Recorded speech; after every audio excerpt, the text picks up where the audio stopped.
안녕하. 안녕하세요. 웅쌤입니다. 우리는 저번 시간에 민중을 기반으로 개혁을 추진해 나가려고 했었던 독립협회에 대해서 알아봤습니다. 하지만 보수파와 고종의 반대로 인해서 실패로 끝나게 됩니다.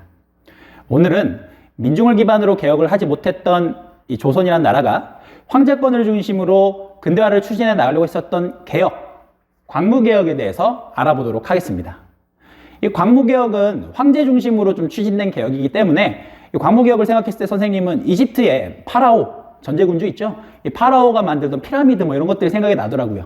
그래서 피라미드와 파라오 모습을 한 고종을 통해서 이번 내용을 정리해 봤습니다. 때는 아간 파천 이후 고종은 드디어 러시아 공사관에서 궁궐로 되돌아오게 됩니다. 그런데 기존에 살고 있었던 경복궁이 아니라 경복궁보다 훨씬 더 작은 크기였던 경운궁으로 돌아가게 되는데요. 그 이유가 무엇일까요? 네, 이 경운궁은 크기가 작다 보니까 수비하기가 굉장히 좋았고요. 더군다나 러시아 공사관과 지척에 위치해 있었기 때문에 무슨 일이 생기면 러시아 공사관으로 바로 대피할 수 있는 장소였습니다. 이렇게 경운궁, 지금의 덕수궁인데요. 이 경운궁으로 돌아간 고종은 여러 서구 열강 국가들이 추구했던 것처럼 기존의 왕국이 아니라 제국으로 나라를 바꾸려고 노력을 합니다. 그 이유는 이 한반도를 둘러싸고 있는 여러 국가들, 위로는 러시아 제국, 거기서는 차르라는 황제가 있죠. 그리고 서쪽으로는 청나라의 황제가 있었고요. 동쪽으로는 일본 제국의 천황, 우리는 황제라고 인정하지 않지만 천황이라는 존재가 있었기 때문에 일국의 왕으로서 그 국가들을 상대로 자주적인 위치를 점하기가 굉장히 어려웠기 때문입니다. 따라서 고종은 하늘의 제사 지내기 위해서 황구단이라는 단을 만든 다음에 그 자리에 올라가 자기 스스로 황제임을 선포하게 됩니다. 나라의 이름은 조선이 예전에는 이제 중국에서 준 이름이었기 때문에 예전에 사만을 잇는다라고 해서 대한으로 정하고 대한제국을 수립하게 되고요. 연호도 독자적이게 광무라는 연호를 사용하게 되면서 고종은 황제로 즉위하게 됩니다.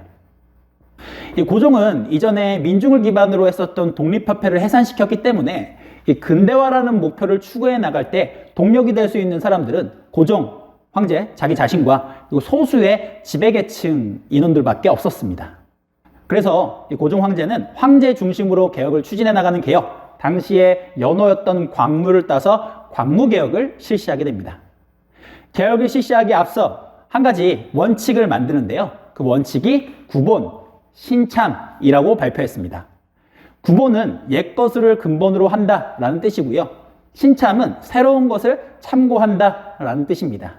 정리하자면 기존의 조선의 전통적인 제도를 근본으로 하되 서구식 과학기술이나 제도 같은 것들을 받아들이겠다라고 공표했었던 셈입니다.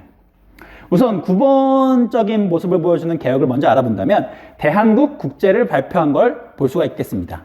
이 대한국 국제는 지금의 헌법이라고 할 수 있겠는데요. 다만 헌법이라는 이름 대신에 국제라는 이름이 들어가게 된 것은 고종 황제가 스스로 정리하고 스스로 공표했기 때문에 대한국 국제라고 이름이 붙였습니다. 대한국 국제의 내용은 정리하자면 이렇습니다. 첫째, 대한제국은 만세불변의 전제정시다. 둘째, 대한제국의 육해군은 모두 황제가 통솔한다. 셋째, 대한제국의 재정권 그리고 사법권 또한 황제가 관할한다 라는 뜻이 담고 있습니다. 요약 정리하자면 대한국 국제는 이 뜻입니다. 대한제국은 누구 거다? 황제 거다. 대한제국의 모든 권리는 황제로부터 나온다. 이전에 왕 중심으로 했던 정치 지도와 크게 다를 게 없기 때문에 구본의 대표적인 개혁이라고 볼 수 있겠습니다.